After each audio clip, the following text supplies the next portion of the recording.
Welcome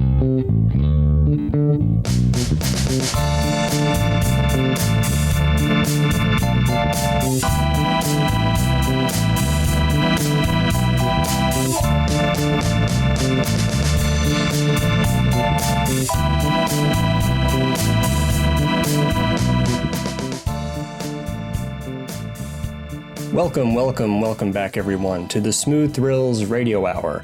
I'm your host, Jason Rutledge.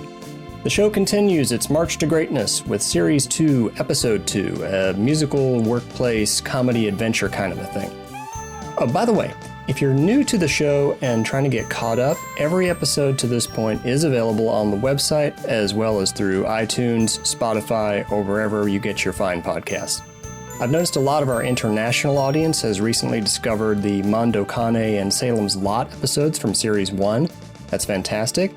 If you've got any questions or comments about anything you've heard, you can always slide gently into our DMs on Twitter and Instagram, or drop us a line at autopilot@smoochthrillsradiohour.com. So in this episode, we're talking about Car Wash. If you haven't seen this one, or maybe you haven't seen it for a really long time, please go check it out as soon as you can. It's really amazing stuff, and it remains a fan favorite to this day for a very good reason. Pick up the soundtrack too. I guarantee you won't regret it. Nathan and Katie are back and ready to go, so let's get on with the show. But first, we sent TC out to pick up lunch quite a while ago. I should probably check in with him real quick and see how he's doing. What's the special today? Ribs and wings. What kind of wings? Chicken wings. Well, I've always been a breast and thigh man myself.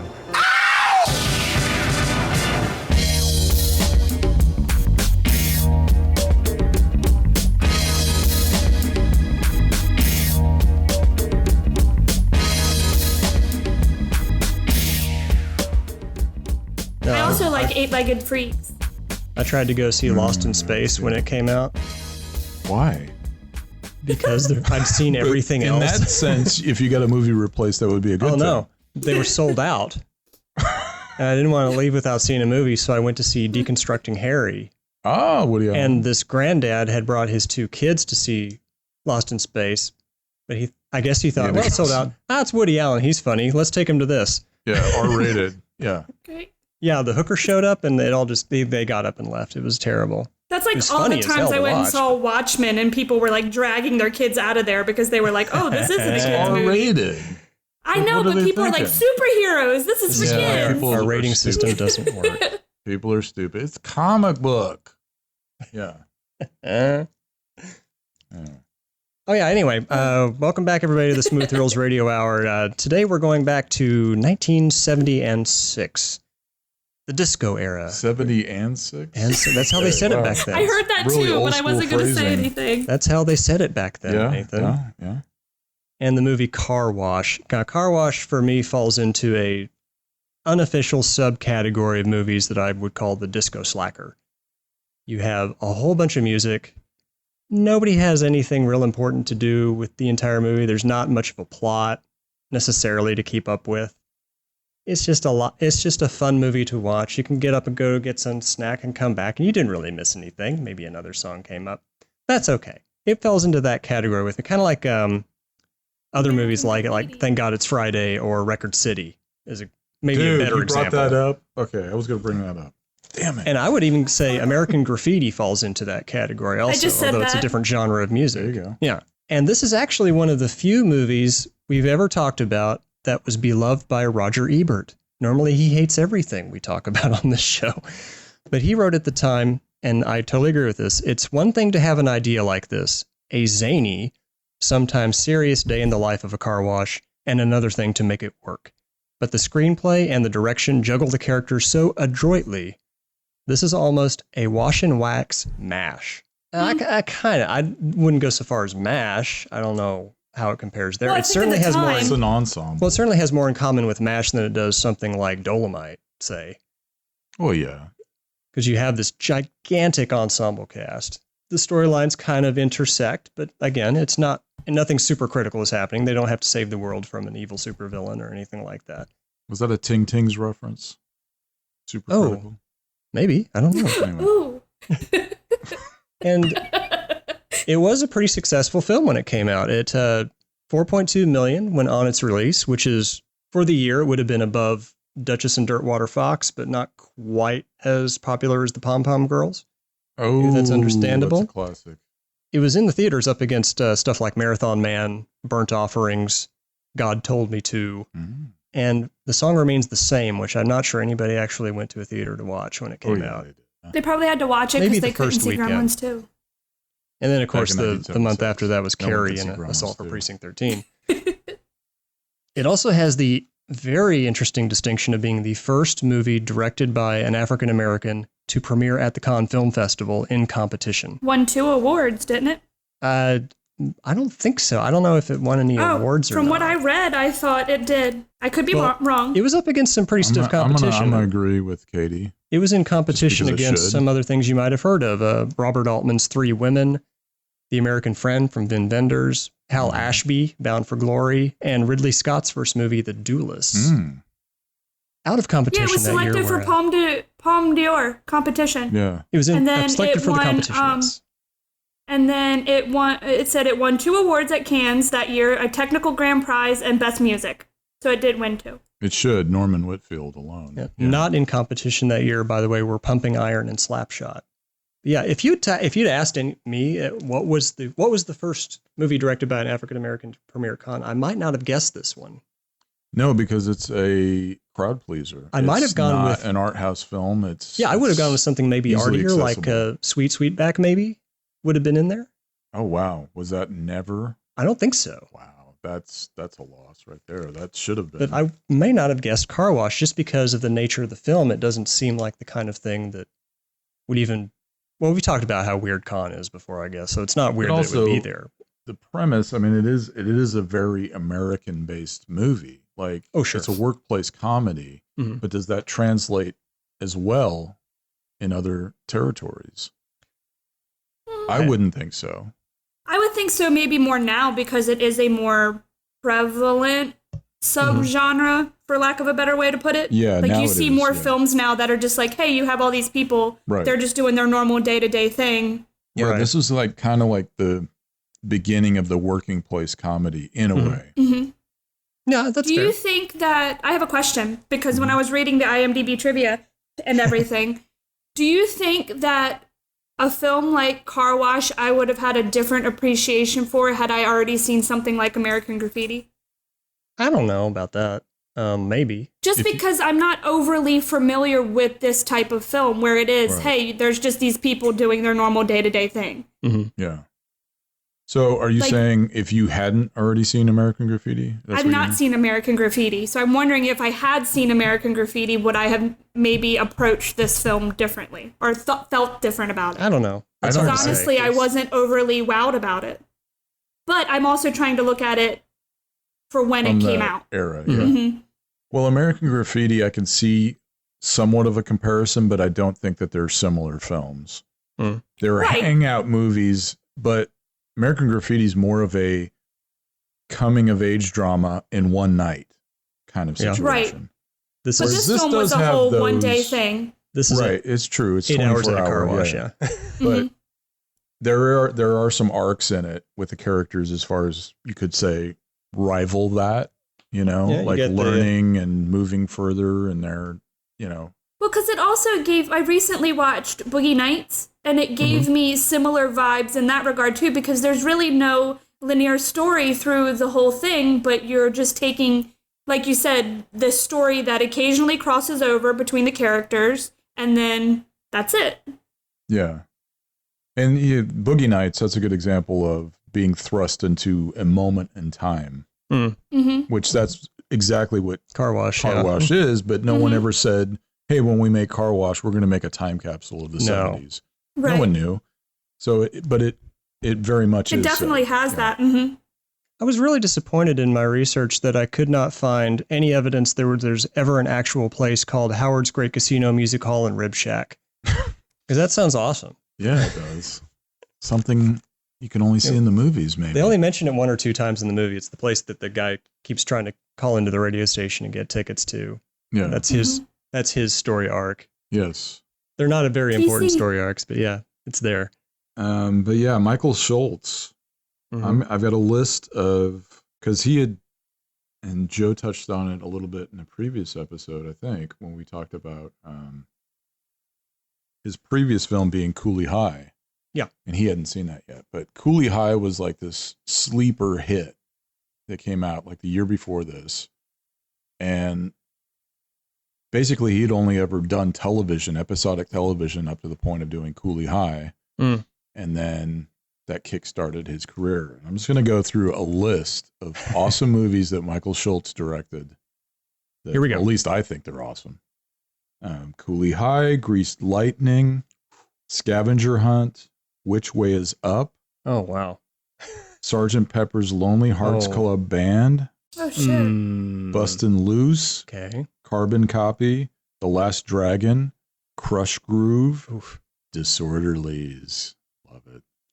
Livin' Large, which was like his last feature film. And he's still doing episodic television, I believe. Yeah, like his filmography is insane as far as TV shows go. Yeah. Throughout the 90s up to this point, it's like strictly television. A lot of Richard Pryor thrown in there. Yeah. And this was, Car Wash was the first collaboration, I think, as far as in film with him. I do find it hilarious that the film is displayed and advertised as, oh, it's Richard Pryor and George Carlin. And it's like... Because that's how they pull people in, man. That was that was a selling point. Well, Carlin so was many a hot people in this property were at the time. unknowns. Carlin had become the first host of SNL just the previous year. Which Garrett Morris, by the way. Garrett Morris was, yeah. So he was kind of a hot property, and certainly Richard Pryor was, even though he has no memory of shooting this movie. Well, he was probably only did one day. Yeah, I think, one the or whole two Daddy at Rich the most. sequences, yeah. They couldn't get the actual Big Daddy Rich, I don't think, or something like that, and ended up with Richard Pryor. It's fair trade. But yeah, wouldn't you rather have Pryor? Definitely. Oh, Definitely. he also did another great movie. Oh. The Jerk 2. There was a sequel to The Jerk? There was a sequel to The Jerk. It was made for television, 1984. Mark Blankfield plays Nathan Johnson. None of that sounds like a good idea. Well, if you're a Mark Blankfield fan like myself, it's essential viewing. It's Christmas time. Also, it's not great.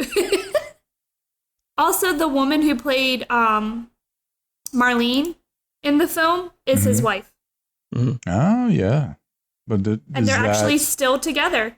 Did they meet on this production? No, because they got married in 1965.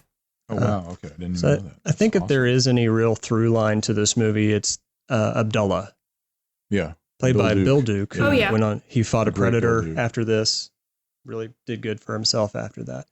And turned director as well. Yeah. Great films. But if you could pick on one thing that follows through the entire movie, it's his storyline. Yeah. And I want to say, I can really appreciate having had many shitty jobs in my day, that they have a boss that is as supportive as this guy definitely is.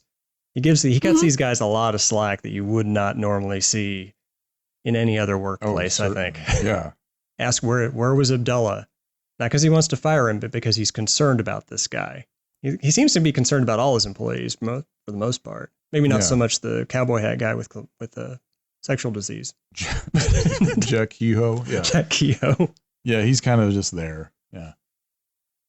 But no, you're right about it, because he gives, I mean, I guess you would have to have that kind of boss to be for this type of comedy, because I don't think anyone's necessarily efficient in the movie as far as there's cleaning cars, but there's no employee of the month, I don't think, in this film. I think they're all on the same level as output in terms of production. Definitely not the boss's kid. No, God, no. Who Irwin spends the entire movie quoting from Mao. Who's probably like the closest thing to a foil you could have in the movie. He's just kind of annoying. He's just fly in the ointment. Speaking of, one thing I thought was really funny is the whole thing about the Fly. Oh, yeah. The employee who wants to create the first black superhero, even though he's a few years too late, because Luke Cage had already debuted about 4 years before this. I pulled a clip of his whole speech about how he's going to make it. Mm-hmm. His dream, his through line in this movie is the creation of this amazing superhero known as the Fly. Man, there ain't no black Superman, man. Dig it, man. I would be the first, Lord. I would be like Superman, that square sucker Jack, man. I'd be sharp, man. Yeah. Oh, wow, man. I had me a bad black cape, man, a helmet. Look like two big eyes, you know, in the brim, man. You full of shit. Oh, come on, Lord. Like, wow, man, like I'd just be able to walk up buildings, brother, man. Hey, and nobody would mess with me, man. Nobody, man, because, like, I would be the Lies. But you still full of shit, though. You wouldn't talk to me like that if I was to fly. Oh, yes, I would. Because then you be full of fly shit. You know what else, man? There ain't nothing lower than fly shit. Not kangaroo shit, elephant shit, or chicken shit. Ain't nothing lower than fly shit. You crazy, man. I swear to God, I'll kill you, man. You ever do that again? You ever mess with my shirt again, I'll kill you. I want that shirt. Yes. I want that shirt. Yeah, that's a great homemade You can just design. see his heart breaking in the through that whole thing. Yeah. And good old Otis Day. Otis Day, yes. Prior to National Lampoon's Animal House. Probably, yeah, just prior, I think, wasn't it? Well, a couple years, yeah. That was 78. But he's also in Thank God It's Friday. Yep. As Floyd, the inept equipment guy that has the Commodore's instruments. And he's driving around the van aimlessly. Which, by the way, he's in that movie with Ray Vitt, who plays the DJ. A lot of these guys were in thousands of movies, it seems like. Antonio Vargas, for example, was in just about every damn movie in the 1970s, as far as I can tell. Pretty much some of the most prolific movies of that era. Yeah. Absolutely. And also Starsky and Hutch, which... Yeah, Huggy Bear's in this movie. Yeah. But no, this is great. And then you've got Sully Boyer as the manager, who I will never not think of as the bank manager in Dog Day Afternoon. Oh, yeah. He did that movie right after, or did Car Wash right after Dog Day. Really? Yeah. Huh. Year apart. When he was going through the chicken shit, fly shit, did anybody else think of Dumbo when that thing came on? We were talking about horse flies, house flies, but I had never seen an elephant fly. No. Or was it just me? I don't know. For some reason, it echoed back to that for me. I'm not sure if it was deliberate or not. I just thought about how bad I want to say it to someone. What? Like, does that make me a bad person? Like, that whole spiel about that's Ain't worse nothing lower. than fly shit. Yeah, ain't nothing lower than fly shit. I was like, ooh, I could use this. You cut someone down right that to would their be ankles. a very, very specific circumstance where you could actually throw there's that somebody line I out work there. with that I could do that. This is my moment. I was like writing Here we it down. go. It's pretty clear that everybody in this movie actually likes each other quite a bit, even though they do get into it.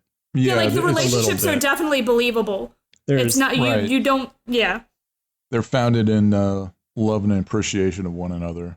So if they're maybe Irwin, not so much. Maybe not Irwin, no. But well, Irwin, even when Abdullah, he's like saying, I feel like when Irwin was like, "Hey, I had a really good time hanging out with you guys," like when I think his name's Justin, like was saying it back to it felt heartfelt. It didn't feel like they were just saying it because it's the boss's son. Yeah. But when he first wants to work with them, it's kind of like, get out of here, dude. You know, he does the Black Power, and you know, like they're like, hey, my brothers, and you're like, come on. They don't. They just are like, get out of here, dude. Such an epic cast. Shall I go through? Oh, let's not forget. We have Melanie Mayron. Yes. Who went on to be in 30-something, and she had done Harry and Tonto prior to this. Tonto, I get her confused with Melanie quite a bit. They look a lot alike, and still do. Her twin sister Melanie. It is. Which one is in this movie? Gail or? Huh? This is Melanie Mayron. Is it? Yeah. Yes. I should read my notes. Yeah, it's in. Yeah, that's it. And of course, her relationship with Tim Thomerson. Yes. Who is also in Record City. Thank you. Have you watched that lately, by the way, Record City? I have. It's been a few weeks ago, but yeah. Okay, yeah. That movie is like, it's nuts. Almost the closest thing to this in terms of a working place comedy, minus any laughter whatsoever. Well, you do get Rick Dees doing his thing. I'd say this. When I was working in radio, one of my jobs was to air the Rick Dees Weekly Top 40 every week. And I love Rick Dees, by the way. But dude, as late as 1992, the dude was still trying to push Disco Duck Records out the door. We had that late night talk show on ABC for a short while, which I actually loved. I'd completely forgotten about that. One season, but it was, I want to say it was like very early 90s. But in this movie, you get the professor, Irwin Corey, the world's foremost authority, shows up. He was also in The Seniors, right? Suspected as being the pop bottle bomber. Yes. I think it was. The Mad Bomber, as he's credited. Kind of like Frank Gorshin as the chameleon in Record City. Oh, God, yes. That's actually, I didn't even think about that parallel. Yeah. Something that occurred to me, and this is kind of out there, but bear with me now. So I'm thinking, okay, we have a big cast. There's lots of music. Then you throw in an older performer that people who are going to see this movie may or may not be that familiar with, but kind of looks familiar in the form of Irwin Corey. So swap out the car wash with a beach and Irwin Corey with Buster Keaton, and you've got How to Stuff a Wild Bikini. Yeah, it's the same movie. It's the same basic kind of film. Not a lot happens in that movie either. Right. But you see what I'm saying there? There's some parallels there, I think, a little bit. Think so. It's a stretch. And that may have been what Joel Schumacher was. Basing it off of, what is it? Maybe. Joel Schumacher, R.I.P. Like, we keep having a trend here. Yep. But I feel like this type of film where it is you just have a group of people doing things, it does make them all very similar in tone, and it does. That might have something to do with it. And Schumacher was the king of the ensemble piece, and it started pretty much with this movie. And then, Sparkle he had written the same year, which is it's an ensemble, but I was thinking DC Cab was something a little bit. To me, that's like almost to a sequel to this. Yeah, you've also got Otis Day in that movie. And it's a working place comedy. It's not nowhere near as great as this movie. Yeah. But in fact, it's kind of, but you have like Franklin Ajay is this great stand-up comedian who this could have been like his major breakout role. I kind of feel the same way with Charlie Barnett being in DC Cab. Oh, yeah. Which he was just a little too much for the masses. Like he was brilliant comic, and nobody knows him to this day, and he's since passed away. But yeah, he was like the more volatile version of Don Rickles in a way, and people didn't know how to accept him. I can almost see that. Yeah. James Sparks, also in this movie, who was in Omen 2 and Dr. Detroit. Oh yeah, it's good stuff. Well, one of them is Dr. Detroit. You know what was the other one? Omen 2. You don't like that? It's not. I mean, they're not. Is that the one with Sam Neill? Wait, is it Sam Neill? No, that's the third one, the Final Conflict. Oh, okay. Where he's the grown-up. I've never seen any of them. I just knew Sam Neill was in one of them. You get the gist of it. They're decreasing value, I think. He's very much I heard 3 isn't terrible. It's not terribly great. A podcast I was listening to? And Jason, not everybody has the same opinion. No, don't listen to podcasts. But the fourth one is the best, actually. I didn't even know there was 4. There wasn't. There is. It was made for TV. It was on Fox Monday Night at the Movies. Omen 4: The Awakening. I thought 3 was The Awakening. Oh, nope, you're right. They also did 2 4 was The novels. Awakening for some reason. Totally tangenting, or I am rather. Do you have the novels with you today? No, I don't.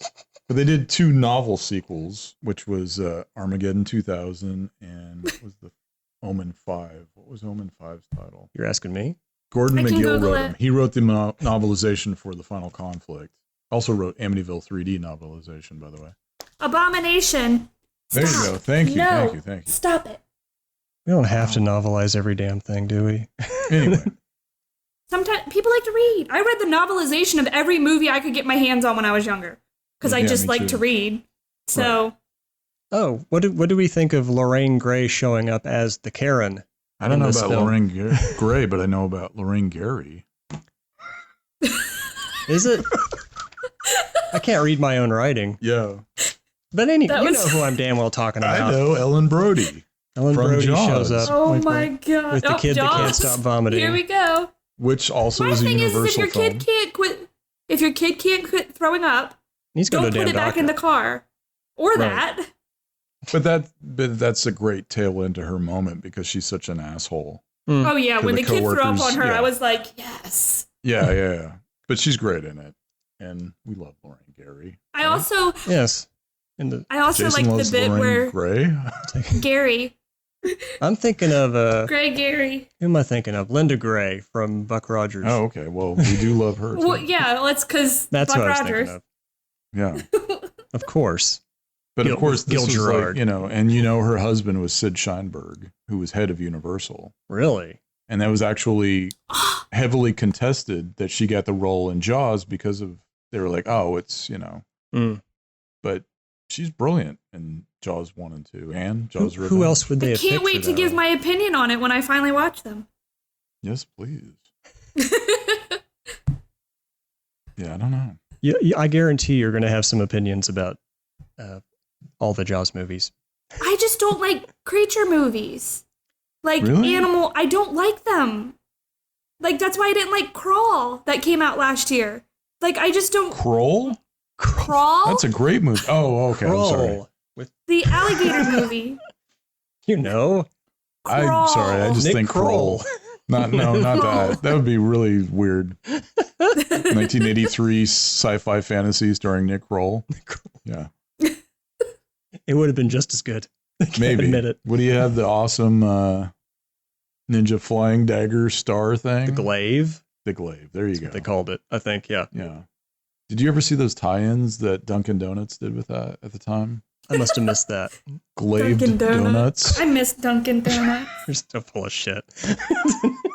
Oh, Full of either way, fly I still shit, miss man. Dunkin' Donuts. Glazed Yeah. donuts. And Holy those places did tie-ins all the time.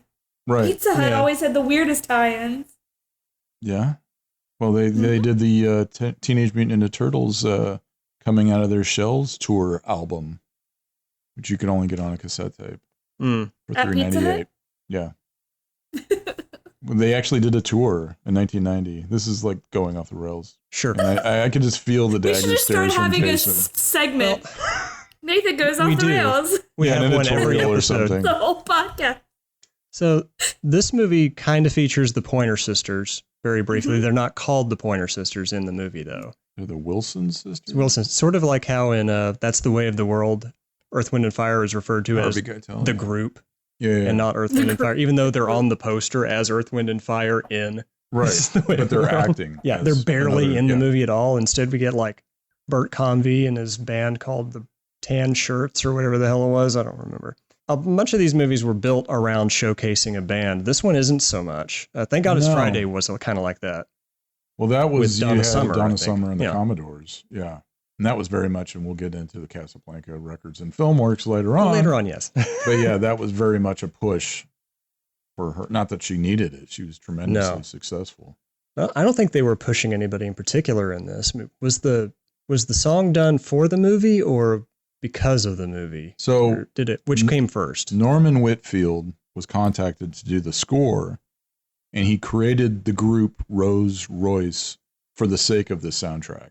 So the song Car Wash, all that, which by the way, at the beginning, we should have done the, we didn't do that. Anyway, so he wrote all the music before they shot any of the film. Really? I don't know if he based it off of Schumacher's script and he would have had to know the Daddy Rich sequence and all that. Yeah. He actually does that whole song that the Pointer Sisters do. But yeah, so he had done the score, and I think that's pretty awesome because how many movies have the music ahead of time that then maybe they were playing it on set?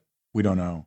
But I can only imagine how great that would have been actually shooting the car wash sequences to the song Car Wash. The Wiz? Also Joel Schumacher, by the way. Ah. Yeah.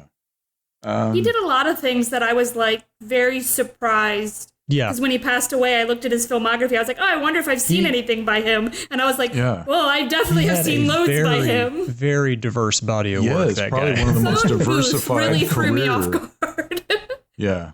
Written by Larry Cohen. You just never know for sure what you were going to get out of. He out of tackled Schumacher every sometime. genre successfully. Like, seriously, like you could throw him anything and he would do it. And people will argue that they're not fans of Batman and Robin. I love it now. Everyone's a fan of Batman and Robin. They're just lying to themselves. It's so much fun. It's so much fun. I hated it when I first saw it, but I love Batman Forever. Oh my God. It was not well received at all when it first came All out. of those I've come to Batmans were enjoy very it. poignant to my growing up. Yeah, and that's like All a those definite time Batmans. capsule as well. And Schumacher was king of capturing what the are you times. saying, Jason? I just like the phrase "all those Batmans," which All should have those been the title of at Batmans. least one of those movies. That's Damn. going to be the next All box those set title. Batmans. Dang All those Batmans. Well, as long as they don't include Christopher Nolan's, I'm good. Ooh. I like the first two out of the three. Yes, exactly. Yeah. Thank you. Anyway, so Jason wants to talk more about... A little bit about Car Wash, if we can. Well, it's a... Joel Schumacher had a diverse body work. Car Wash has a very diverse cast. Yeah. Intentionally, for sure. There's a lot of... So all those storylines can combine together and really... They can do some interesting things with them. Dwayne, I mean, Abdullah, you know what I'm talking about, right? I mean, you know where I'm coming from. Revolution is the You want to anti... pick my brain, right? Right. I'm gonna let you. You know that revolution you keep talking about all the time? When it happens, and it's gonna happen, then you're gonna be working here for real and not just playing around, splashing in the water. You understand? We get a chance to run your white ass, and y'all get a chance to sing "We Shall Overcome" in Chinese. That's not what I meant. I'm so tired of you running off at your mouth that's getting me down, honey. Why don't you just leave and be an assassin? Or is the only thing you're good at shooting off is your big mouth? Would you please get out of my face, you sorry-looking faggot? Who are you calling sorry looking? Can't you all see that she ain't funny? She's just another poor example of how the system has of destroying our men. Honey, I am more man than you'll ever be, and more woman than you'll ever get.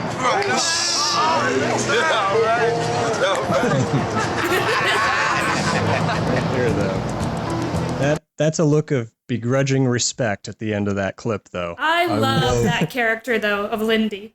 Yes. And I also, it's so ridiculous. I love how this ties in to the Matrix Revolutions because of the speech is about revolution. I have no idea why my server decided to change the name of the clip. So funny. People listening won't see it, but there's like a fucking preview screen that has the Matrix. I pull clips from the movies, I drop them onto my server, and for whatever damn reason, it decided to rename this one The Matrix Revolution. And re-thumbnail it. Like, it's not like... 2003. Yeah. Not a clue. It's fitting, though. Like, in so many ways.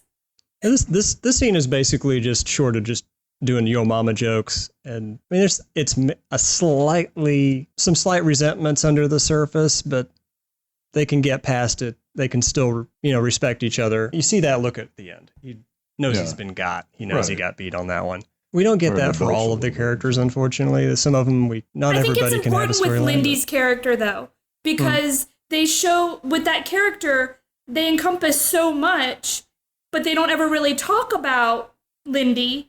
So by having that altercation between that insult them brings and it out of Lindy. It does. And it shows that they're going to be who they are regardless of how anyone else treats them, and I liked that about that character. Yeah.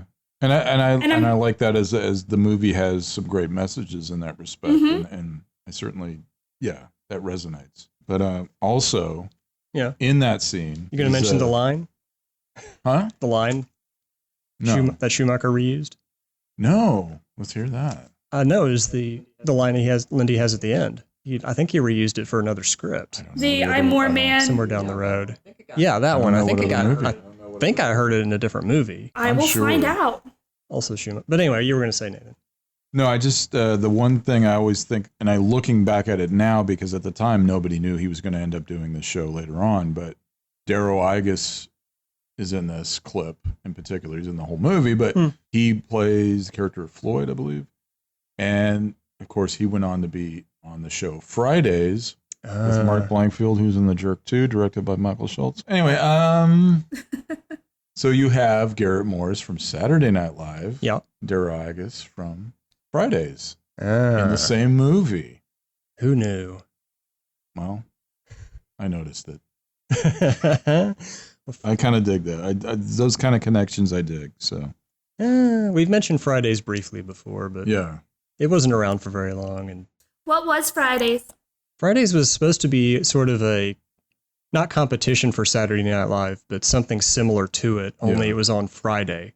Yeah. The only other one that I based. Yeah. Okay. I was going to say the only other show that I remember that was similar to Saturday Night Live was Mad TV or something. No, not even Mad TV. The one with Jim Carrey in it.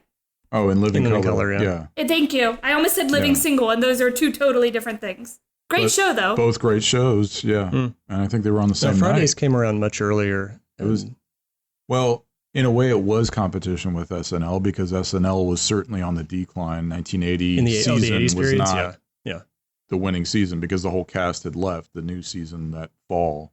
It's when we got Piscopo and...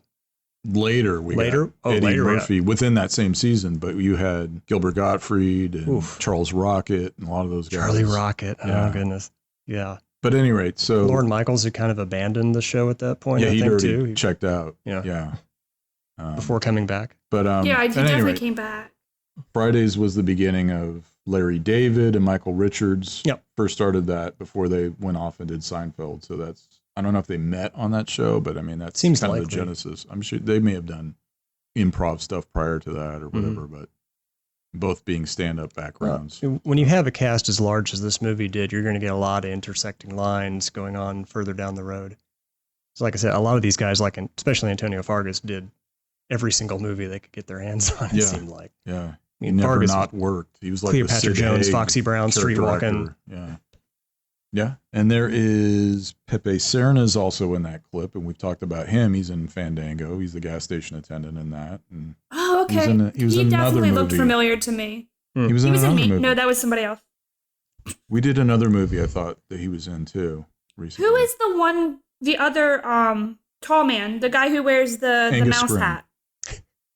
No. Oh, yeah. Oh. It was a blink and you'll miss a cameo from Angus Scrimm in Car Wash, but because I couldn't figure out his name in the film to look him up on IMDb. But he looks very familiar to me. From what I remember, this might have been his biggest moment in film. I can't remember. Oh, okay. Might have been, yeah. That explains he might be one of the people who doesn't have a picture. If he wasn't very big after this. If they're not prolific acting, to this day kind of thing. Sure. That's sad reality of IMDb. Mm-hmm. Is it's, if you're a working actor, you get your picture. Yeah, there's so many great actors in here. Sure. I mean, character actors. Yeah, Clarence Muse, holy shit. He was like in his 80s when he did this. Oh, yeah. Yeah. There was definitely a lot of people that once I looked them up, I was like, oh, I do know them. But because this is such an older film, I know them more so in their stuff now than their stuff back then. Right.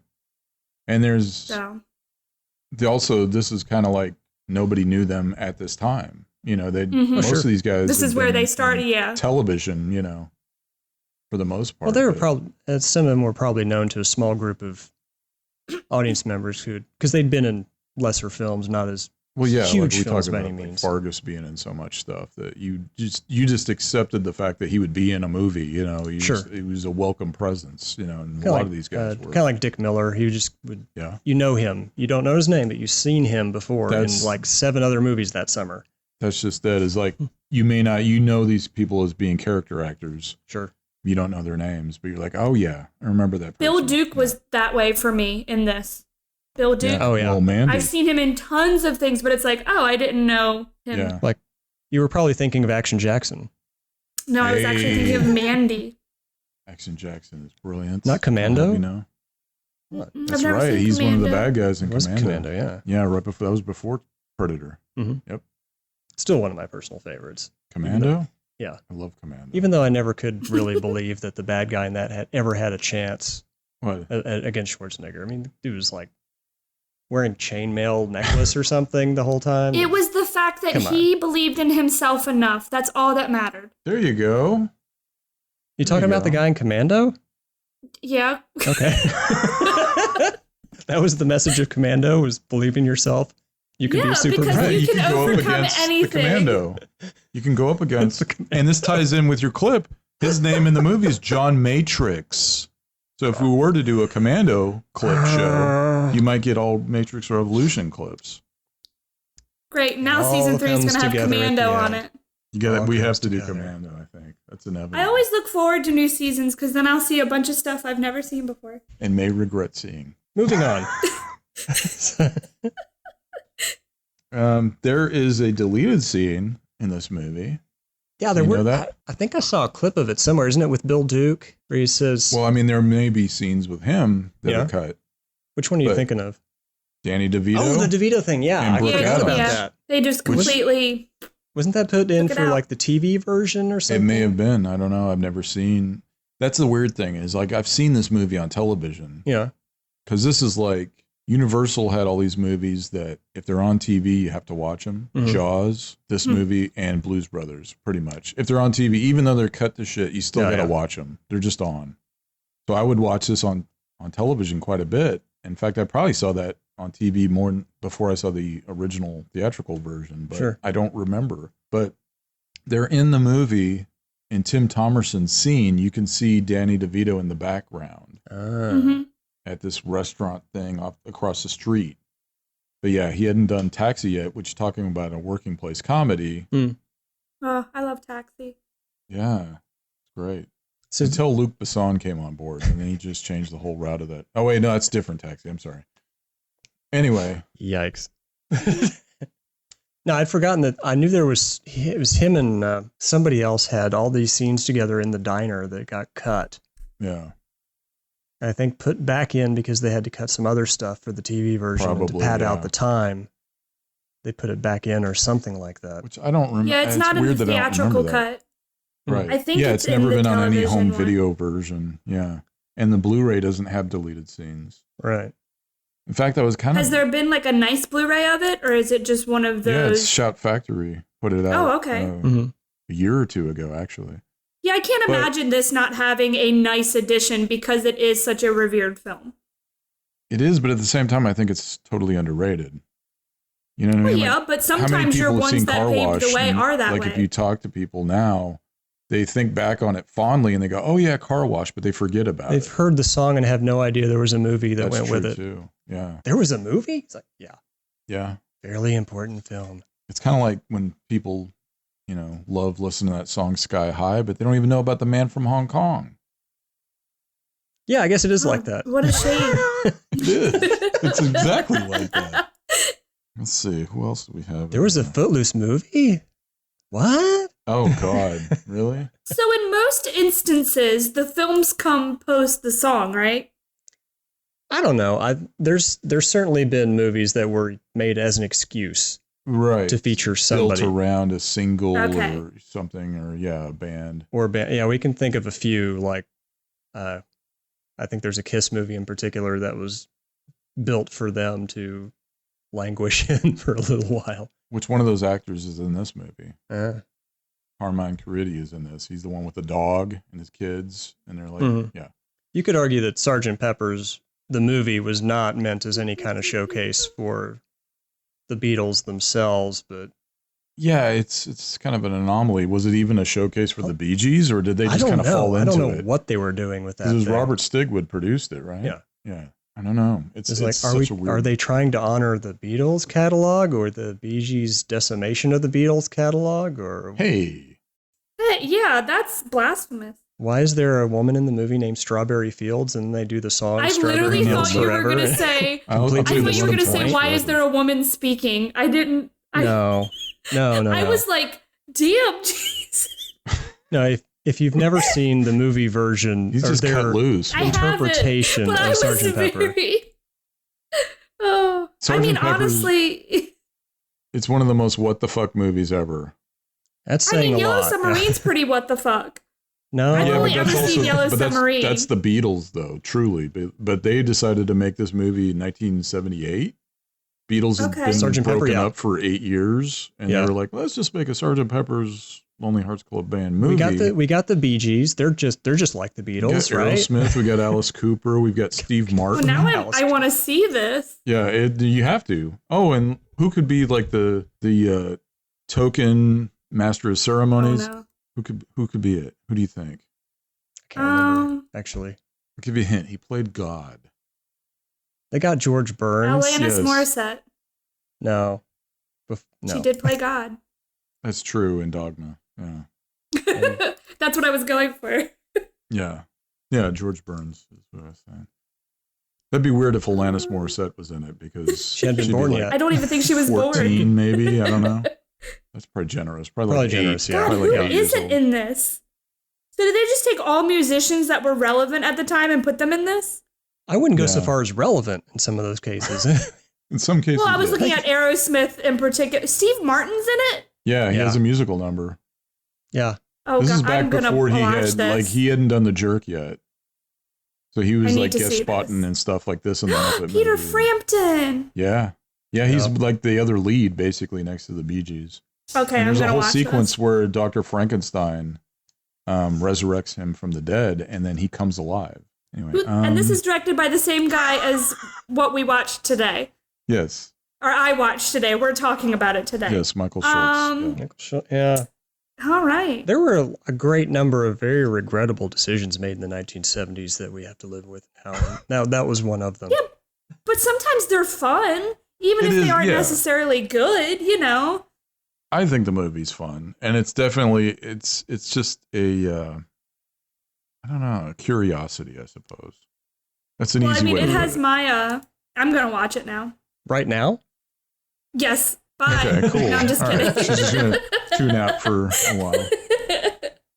But it does fit in with the general category of Car Wash also, which is just the musical movie. It's not really a musical per se. But Car music Wash is is a definitely musical in in the it. sense that Saturday Night Fever is a musical. Yeah, I could see that. The music Sure. is the backdrop, although there is a musical number in this. Mm-hmm. Which The was Daddy very Witch. peculiar. I don't know how I felt about that whole scene in general. Yeah. It comes With- off I a little didn't awkward. like- It feels tacked on. Yeah, Kind I of like didn't the like that musical number in character. Gas Pump Girls, which is one. Yeah, You're like, that what? one. Yeah, I knew Katie would agree. I do have a question. Do you think that it is problematic that a white man wrote this film? Not really. I don't think so. I mean, I didn't feel like anything was overly portrayed wrong. You know what I mean? I'm just curious because sometimes you can get films or books or things like that written by white people about people of color and it does a disservice to it. So I was just genuinely yeah. curious because when I first put this on, I had no idea that Joel Schumacher had even written it. So I think that says more to the versatility and skill of Joel Schumacher. Yeah. Mhm. Well, that's just it. And who knows degree of script versus improvisation on the set. Probably. there- Yeah. I mean, look at how Yeah. many, he has a lot of comic talent involved in this film. Yeah. Oh, definitely. But also he had just done Sparkle. He wrote that. That's a black casted film. And then he did The Wiz after this. So True. it is a testament. Plus, we're talking about a gay white man, by the way. Oh, definitely. That's why I think Lindy's character was handled well. And I think, like, even though we're not even told anything about Lindy, we don't know if Lindy Yeah. is supposed to be trans or just a cross-dresser. If they go by, like, we know nothing about that character, but I like how it was handled because it isn't ham-fisted and it doesn't, like, hit you over the head or anything like that. Not even the dramatic ending that they added onto this movie. I didn't see coming. You wouldn't think they were going to end this like it did. The tone shifts. dramatically, definitely, yeah. Mm-hmm. But nobody in this movie really gets, I would say, dunked on. No, Everybody's pretty handled- even playing field for everyone. Handled with respect. Yeah. Abdullah completes his arc, and that's why I say he was like a master of the ensemble. You could throw him any scenario. I mean, look at all of his films are different genres. So, I mean, you really, you could say Lost Boys and Flatliners are horror films or something, but even then they're not completely horror films or thrillers or comedies. He just spans so much. Right. Like, and so, I mean, for him to did he do Tigerland after Batman and Robin? I mean, come on. That's like, wow. Totally different type of movie. and then Phone Booth. It still blows my mind that he did Phone Booth. Yeah. Well, I mean, yeah. And the Phantom of the Opera. Well, Colin Farrell was, he didn't discover him, but I mean, he was in Tigerland and that led to Phone Booth. So he had this innate sense of discovering talent as well. And he would, if you told him that, he would deny it. He'd be like, you would have picked them too, you know?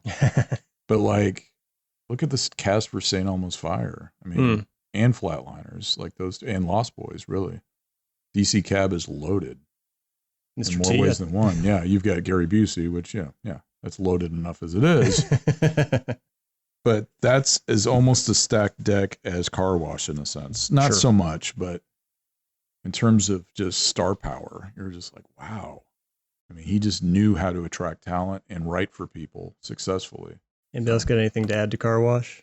No. I think it was interesting to watch for the first time now because it definitely, I'm not saying it was groundbreaking and set the precedence for certain things, but you can definitely see where it helped move it along.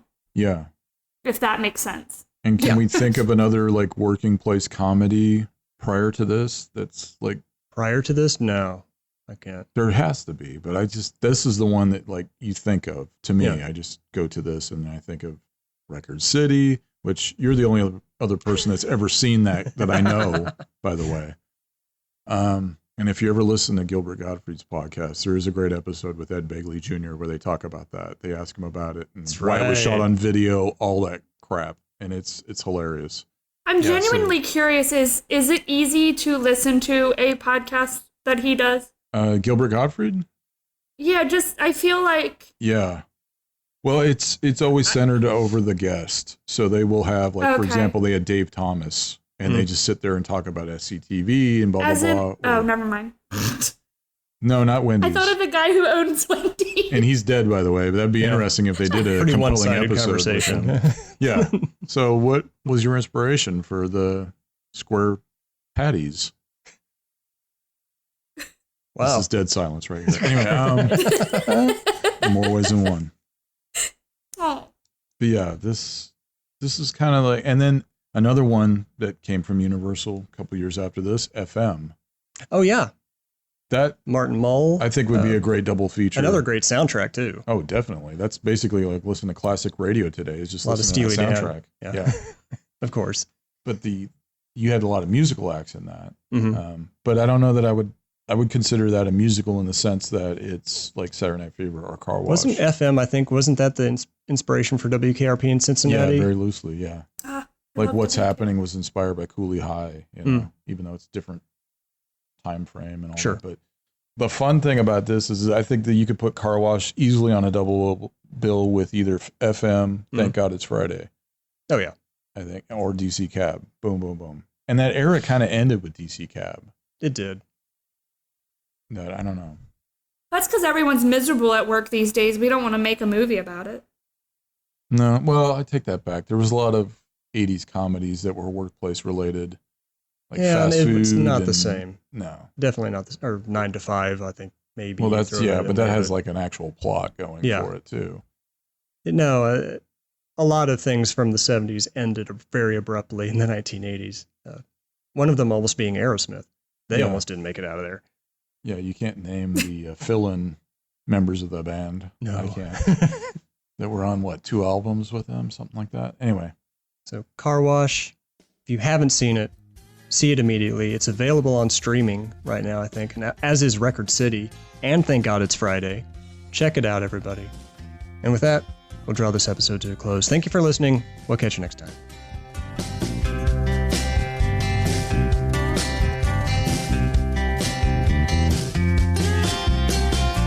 That's it. The show is over. Thank you for listening. The Smooth Thrills Radio Hour is a production of Ghostcraft and is recorded live in Dallas, Texas. Please email your questions and comments to autopilot@smooththrillsradiohour.com. Enjoy the rest of your day.